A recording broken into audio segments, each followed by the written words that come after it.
Welcome to session 2 of our series Back from the Future. Last week's series was a crisis of truth, and we pretty much made everyone drink from a fire hose last week, getting a lot of the concepts out in lots of new information. And this week our intention is to have a little bit better understanding of the crisis. So we're going to take some time to define terms and enlarge on some of the concepts that we talked about last time. Postmodernism was the term that we used for the sweeping ideology that's been coming across in education primarily, but it's also invaded a number of areas in our own society other than education. Many people think that postmodernism is a philosophy. Most postmodernists would disagree, and it is really a philosophy in the classical sense of that term, although we tend to lump all these kinds of ideas and ways of looking at things as a philosophy, but it's really not a philosophy. As a matter of fact, someone has said that trying to define postmodernism is a little bit like trying to nail Jello to the wall. It just falls apart and doesn't succeed. It isn't very stable or stationary. Really, postmodernism is a worldview, and this again is a term that might throw somebody as to what the difference is between that and a philosophy. So let's take time to define some terms here. Philosophy, as a definition, is really an explanation of the world, why it is the way it is, what are the ideas that made it so. The Greeks had a constant desire to find an explanation for the world that unified the world and all the experiences in the world, a unifying principle of the world. They did not succeed, and subsequent generations of folks, subsequent ages, didn't succeed very well either, which brings up the question about whether philosophy is a very important thing, or is it a pointless time waster. There are plenty of folks in both camps. But obviously there are some philosophies that have had an impact on society, and if that's so, they're important things. There are obviously other philosophies that have pretty much wasted folks' time because they don't really relate to the modern world or to the everyday world in which people live. So it really depends. So here's an example of a philosophy from Friedrich Hegel, who lived in the 1700s. There are no absolute truths, things that are always true. Truths are always a mix of opposites, somewhere in the middle. You can understand that this particular philosophy is popular today, and yet Hegel first propounded the idea back in the 1700s. So it's taken 250 years for his particular philosophy to take root in American society and in world society. So even though some things don't seem to have much application right now, they can have a long-lasting or delayed reaction and really affect seriously lots of aspects of our society. Another one, again, 1700s to modern time is quite a long span for a delayed reaction, but nonetheless it has happened. Rationalism is another philosophy around the same time period, which proposed the idea that reason and science are the foundation of certainty in knowledge, that reason is only what reason and science, or excuse me, reality is only what reason and science can discover. So what's a worldview? A worldview is slightly different from a philosophy in that it's a way of looking at the world. It's not an explanation, but instead a way of looking at the world, how to encounter the world, change in the way we see the world. It's not a detailed explanation or a philosophy, it's simply a decision or an encouragement to look at the world a certain way, and you either like it or you don't, and those that are ripe for its precepts, for its way of looking at things, tend to follow it without much analysis or trying to find out whether it really explains anything. Examples of worldviews are manifest destiny, which we talked about last week. This is not a philosophy or political philosophy. It's simply a way of looking at how ownership works for a given land. Ownership belongs to the most capable. So that changes your whole moral viewpoint about who owns what. and who is the most capable, and it promotes, of course, the idea of master-slave relationship. The reason why slaves remain slaves is because they were poorly educated. They showed no potential for harnessing resources or being an agent for change, and as a result, their lot in life was to be slaves or to be servants. That's a way of looking at the world. It's not necessarily justified by a philosophy. Another worldview is modernism. Religious values are truth by authority, which is viewed as a bad thing, and independent inquiry guarantees the best truths. So don't go by authority or by what somebody else tells you. The best guarantee or the best assurance you have of discovering the truth is to use your own mind, which is thought of as now much more capable than it was in times past. So postmodernism is aimed at the millennial generation, and we need to explain that a little bit. We're going to. But prior generations are kind of not targeted because they are generally much more fixed and settled in their views of the world and explanations for the world. They still hold on to the idea that there are absolute truths and all of that sort of thing. So they were viewed as not necessarily susceptible or amenable to a postmodern framework, whereas millennials are often raised by parents who really instilled in them no moral compass. They had the attitude, let them form their own opinions about things. And the result is that many millennials don't really have lots of sweeping ideas or worldviews or philosophies about the world in general. The result is that there's now sort of a problem relating to millennials. How they relate to us and how we relate to them. It seems like there's a gulf of logic and reasoning that is missing. And so millennials, we kind of need to understand in terms of their generation position. Here we have the baby boomers as the oldest generation, ages 54 to 73. These would be grandparents, or in some cases even great-grandparents. You have next the Generation X folks, which would be folks like my kids, for example, in their 40s and 50s. They're the next generation away from the baby boomers. Then the Gen Y folks are the folks that are most generally going to be the millennials, and they are the parents generally of kids in high school today. Depending on when you were born, you'll have either Gen X or Gen Y parents, but in most cases Gen Y is the classic expectation of who your parents are going to be. And Gen Z then is those who are now in high school, starting college, anyone less than 22 years of age. And these are, of course, somewhat flexible, but that's the general idea. Now, one of the things to clarify is just because you were born in this particular date range of a millennial doesn't mean that you have the millennial mindset or view of the world. The reason is that many millennials have become Christians or are conservative in their normal thought, whether they're Christian or not, and they don't have the same mindset that what are being termed as millennials have. So that's something of a clarification. What we have here is a film. We want to show you this film just to clarify the differences. Amy, it says you are trained in technology. That's very good. Are you adept at Excel? No. PowerPoint? No. Publisher? Not really. Exactly in what area of technology are you proficient?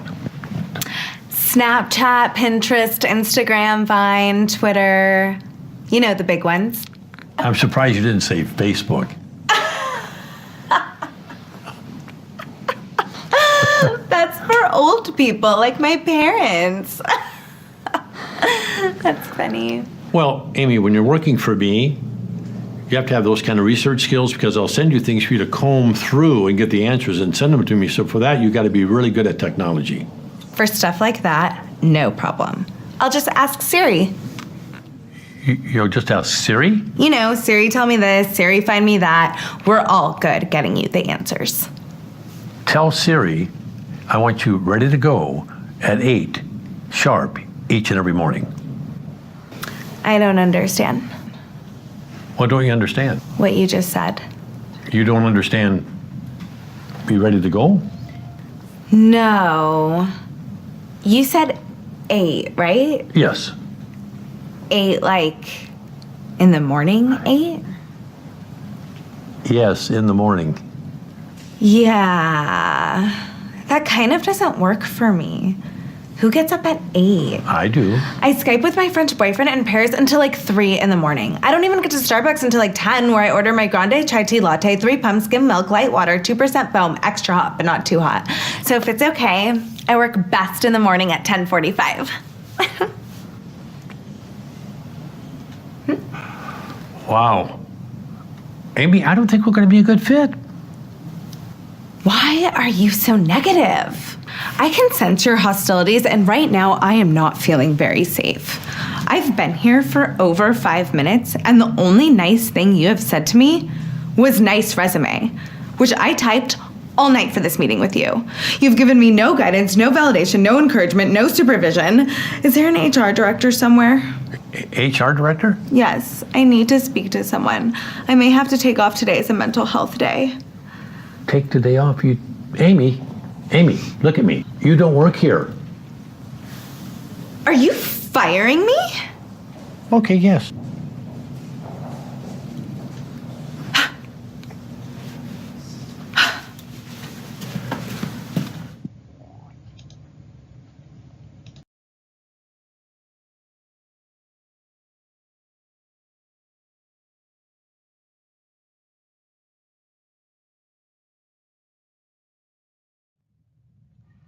So in this particular film, we have a classic case of conflict of worldviews.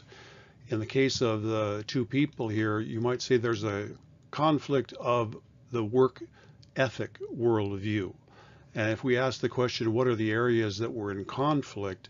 The first one obviously was technology. By technology, we mean the applications that the interviewer was expecting the applicant to know. His idea was the business applications like Excel, PowerPoint, Publisher, and the like. Her idea was the social media type applications, that was what she was bringing to the table, her expertise in using those. And strangely enough, in most businesses, you not only need to have the tools that the gentleman here is talking about, but the social media skills that she's talking about are the ones that are generally curtailed. They are not encouraged, and they're, even if they are, they're a very minimal amount of time per day. So big conflict in that respect. The other conflict had to do with the general work ethic about when to arrive and what work entailed. His idea was 8 a.m. Her idea was getting all of her personal aspects out of the way, which were a priority for her, so that work came in second and she'd be available at 10:45 or thereafter. The third area of conflict was the notion that as he announced that they were not going to be a good fit, she came to the realization that she was not in a safe place.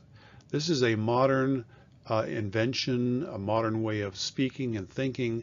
When your ideas are ideas that you feel are really really well thought out, and the ones that you want to go forward with, when those are challenged, especially in a logical fashion, the instant reaction is, I'm not in a safe place. I'm being attacked. My ideas are not being authenticated. So this is just a good example of a conflict of worldviews. And the reason this is presented is primarily to show you what a worldview conflict would be like. So it's a fundamental worldview problem, and one of those problems is common ground. This is a term that's used in philosophy to talk about how you relate to individuals of different opinions.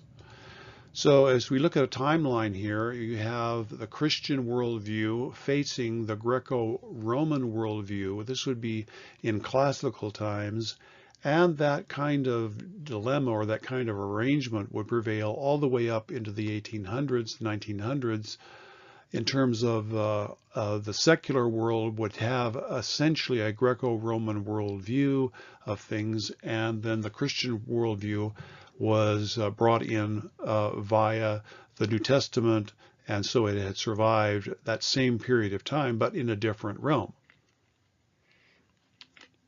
We're showing here that there's a common ground between these two, and that common ground is the notion of sin and punishment. There are other common grounds, but the one that we want to focus on would be sin and punishment. If you mention sin in the Christian worldview, you got a hearing in the Greco-Roman worldview. They understood that same concept, whether it was Christian or not. But as you can see here in the postmodern worldview, the common ground has now been removed. There is no continuity between the two. So if you talk about sin in the Christian worldview, you're using a meaningless term in the postmodern worldview. They don't understand the nature of sin, and because they have no real concept of a deity or an invasion of values from outside themselves, the notion of sin is a misnomer. So this creates, of course, a huge conflict. So all prior worldviews then are seen as failures and therefore irrelevant in the postmodern worldview. As we look at the progress of time, all worldviews are on a horizontal plane, and these happen to be proclaimed as the only view.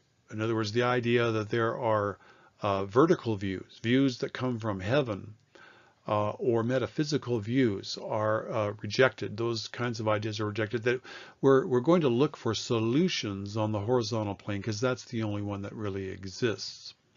So from the Greek philosophy point of view, the Greeks were looking for a common thread that unifies all things. And even though they were religious, they didn't incorporate much religiosity into their Greek philosophy.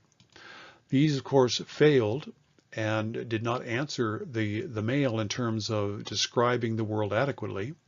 Christianity came on the scene at the sort of dovetailed into this same period, the Greco-Roman period.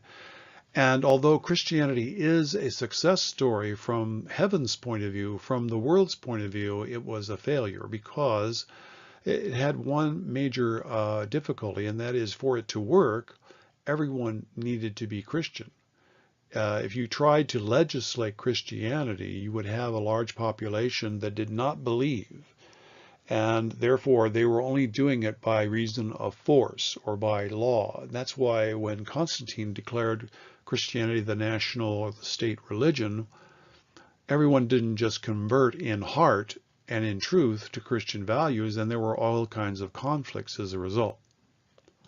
So next we come to the, after the Middle Ages, we come to the Renaissance period where reason was king, and reason was thought to solve all the problems of the world and be the one source of explaining the world adequately.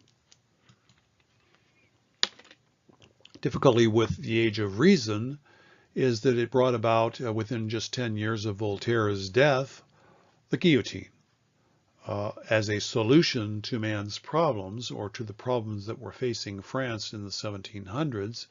And of course, many folks were then led, thousands of people led to the gallows, up the steps to have their head lopped off. And the people, generally the poor and the lower echelons of society, cheering that such people were being done to death. That's what reason, you might say, begat from the Renaissance period. So reason was not really viewed valuably, at least in hindsight, was not viewed as the cure-all. We then come to capitalism, which is not necessarily a philosophy, but it is a way of looking at the world. It is a way of navigating the world and managing the world. And this is a typical picture of the Manhattan financial district.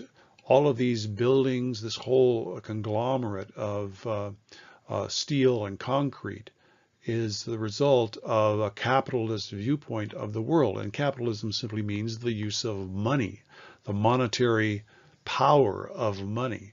And that power has created the view that you see here, but not everyone had the same point of view. critics of capitalism said that in essence it didn't really solve a lot of social problems because the fat cats who were wealthy and getting their slice of the world weren't really helping the poor and down and out. It's me first, and you're the one who's responsible, oh man, down in the bottom corner. You're the one who's responsible for getting a job and doing what I did. So capitalism was not viewed in a favorable light by some.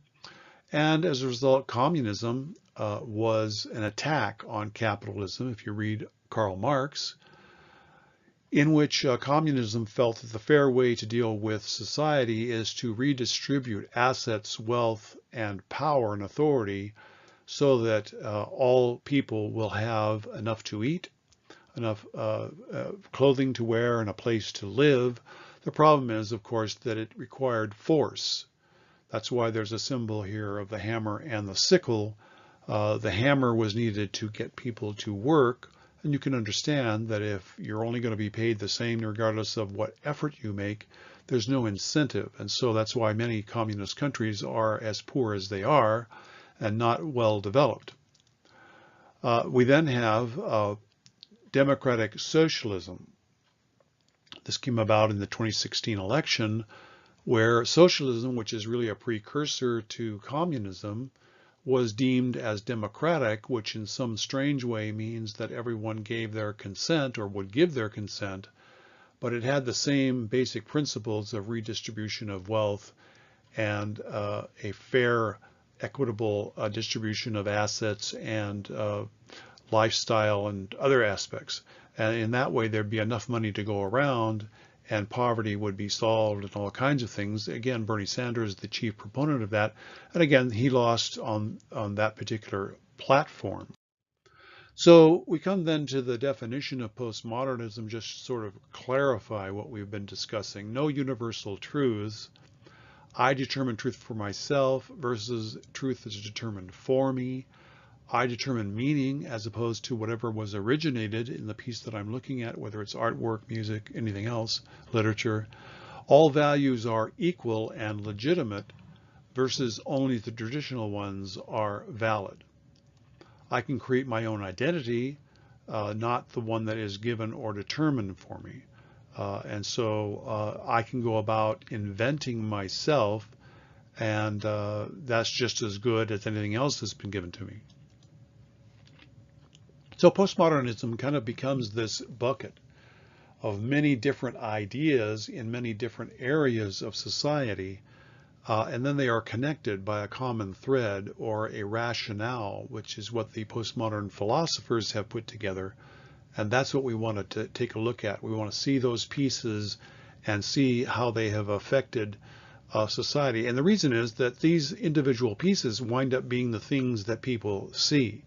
They don't see postmodernism as a stamp on a whole way of life. We look at it from an academic standpoint that way, but in terms of modern society, you're not going to bump into somebody who says, hey, I'm a postmodernist. Instead, they're going to talk about supporting or endorsing these individual ingredients, and therefore they're playing their part in the postmodernist society. So why is it important? Let's just talk about that for a moment. Why is it important? Why should a high schooler worry about this aspect? First, it takes advantage of teen anxiety, restlessness, and a search for meaning and identity. So the idea of anxiety means anxiousness. Now you might ask yourself, are you anxious? And most Christian kids and kids of conservative families may not be. But generally, in terms of the teen's outlook on life, he's curious about how he's going to succeed, what he's going to be successful at. Will I make it as an adult? Do I have what it takes? Will I be successful? That's all part of what might be regarded as teen angst, which is the same thing as anxiety. And you may not necessarily be wringing your hands in agony, but there are these panging thoughts of how I will succeed, how I will make it. And that's a vulnerability. Restlessness is simply a case of being eager to get out of the current situation and get on with life, to change your circumstances so that you can manage them more quickly. And of course, teens feel that they're ready to do that, but parents aren't. And the truth about the requirements for being successful are sometimes misunderstood. A meaningful identity is another thing that's plaguing many young people today, and that is, where do I fit in? What groups do I belong to? What is my function in life? How do I fit in? And that aspect of identity is driving many types of behavior. So one thing that characterizes this question or this phenomenon is, would I hate to turn out like my parents? In some cases, there are kids, even as Christian kids, who might say this because they are viewing their parents. They don't necessarily like their values or their standards or their choices, and they make a vow that they will never turn out like them. So if that's a question that you have answered, if that's a statement that you have made, you're falling into the normal pattern, but it's not the godly one, obviously. So anyone who comes along to offer a change to the all-important areas of our society, they're going to offer a way to be an agent for change. So here are some of the areas that we talked about last week: educators, legislators, Supreme Court, pastors, parenting, childhood development, art, music, how we read, how we teach and understand history. Now, one of the things we haven't understood or haven't talked about is the medical profession.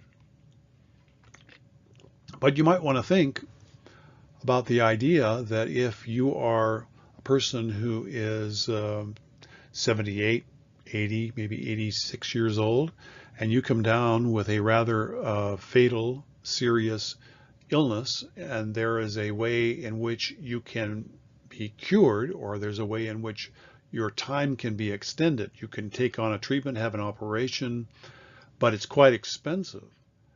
You can see that a person with a postmodern ideal that believes that there are no true values, everything is functional and utilitarian, and one idea is not any better than another, may come up with the idea that our obligation is to use our resources for the best outcome. And a person who only has a few years left to live in general isn't worth $100,000 or $500,000 to save, and so they might counsel you that it might be time to consider hospice care and looking towards the end of life experience. That's an example of how a postmodern mindset, a mindset that is devoid of a moral compass, could take over an industry and dictate how people respond to your needs. So society would essentially move farther away from Christian values. So more and more young people are seeing their parents' world as materialistic, decadent, bourgeois in its values, bankrupt, violent. Is it any wonder that they rejected it in toto? This is obviously a quote from a book that we're going to introduce in a moment. But materialistic, what do we mean by that? Materialistic is the focus on things, the acquisition of things. So when you say that somebody is materialistic, their focus is not on abstract values, moral values, or character. Their concentration is on the acquisition of property, of things. Decadent is a word that isn't used that much anymore, but it refers really to older things that have gone by the wayside. They're obsolete, but they're being perpetuated. They're being held in place by people who just can't really give them up. And as a result, they don't fit into society as it is. And so when societies become decadent, it means that their standards had not advanced to meet the current demands of an advancing society. Bourgeois is a statement about a person who, it's basically a class of people coined by the Marxists that describes the working class, those who are involved in daily activities to make a living, and that class is often viewed then by others as not very much value, not very interesting. I don't want to be a working stiff. is one of the ideas. Of course, where's the money going to come from is one of the other concerns. Here's the second part of this statement. Today's generation is desperately trying to make sense of their lives. They're looking for what man has always looked for, a way of life that has some meaning or sense. And this particular quote is coming from a social philosopher in modern times, has come to the fore, and he's filling the void. In other words, once these statements are made or people come to take on this viewpoint, a social philosopher can come into the picture and save the day and provide a way of change, a way of dealing with modern situations and getting over them. This particular philosopher is Saul Alinsky, and the book in question is Rules for Radicals. And Alinsky is famous for saying, if you really want to make change to your society, you can't do it by just having talks and discussions. You're going to have to take some kinds of serious radical action, and he describes sort of a blueprint of what you really need to do to get a hearing, because folks aren't going to listen to you, and if they aren't, then you need to take more serious action. Here's one of his manifesto-like statements. If you really want to create a socialist state, attack healthcare, control healthcare, and you control the people. Poverty, increase the poverty level as high as possible. Poor people are easier to control and will not fight back if you're providing everything for them to live. Debt, increase the debt to an unsustainable level. That's one of the target goals. Gun control, remove people's ability to defend themselves. Welfare, take control of every aspect of their lives, food, housing, and income. Education, take control of what people read and listen to. Think Common Core. That should cause some people to sit back and take notice. Religion, remove the belief in God from the government and schools. And class warfare, divide the people into the wealthy and the poor. So these are target methodologies that are recommended by Alinsky, and many folks that you see today who are in activist reactionary type groups are Alinskyites. They're getting their marching orders, their plan of action from books like this. And this is part of American society today. So the idea, though, is that they're answering the need for meaning and sense. So the New Worldview also says that you need a utopian way of thinking. And utopia is just a word that's been around for a while, but it's the idea that there's a better world out there, a world that's perfect. It's one we imagine for ourselves when we're thinking about getting married. We have this idyllic setting in which we're all getting along really well. We're having kids that are obedient. We have a wonderful house and a beautiful neighborhood, and everyone's friendly. This whole idea of utopia is often pops up in literature, in movies, in a number of different ways, and it's popular, but most of the time it doesn't pan out too much because the methods of getting there aren't really clearly thought out very well.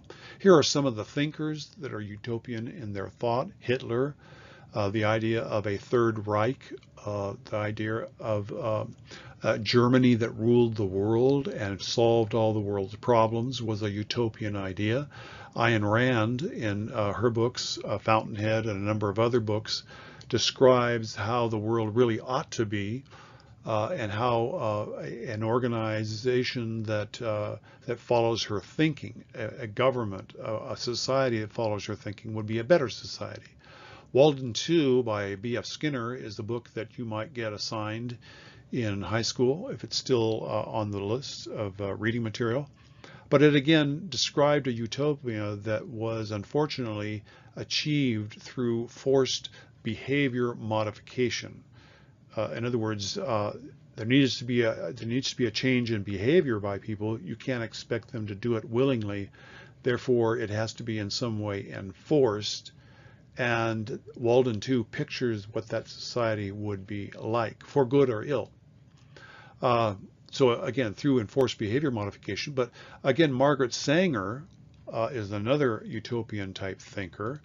She envisioned the idea and supported the idea of eugenics, perfection of humans through breeding control. This meant that there are some folks who are assessed in society as not being very good for breeding. They would simply perpetuate unintelligent, brutish type of people who are the dregs of society. And so changing the way in which we allow people to breed would improve society because each generation would have better and better people. Interestingly enough, Margaret Sanger was one of the promoters, early founders and promoters of Planned Parenthood. This is the idea that there's no allegiance to traditional values or religious ideals. So next time, I want to take a look at the key writers in this worldview. Who are the key philosophers and ideologues that came along to formulate what has now become postmodernism? We also want to look at the key elements, each of the elements that they describe that are critical to a postmodern worldview, and how those ideas are taking hold in our society. And we want to introduce this term called deconstruction.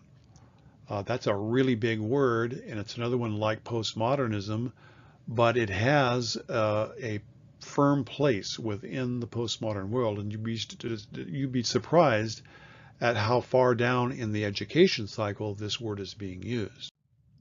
So we're done. Thanks for listening.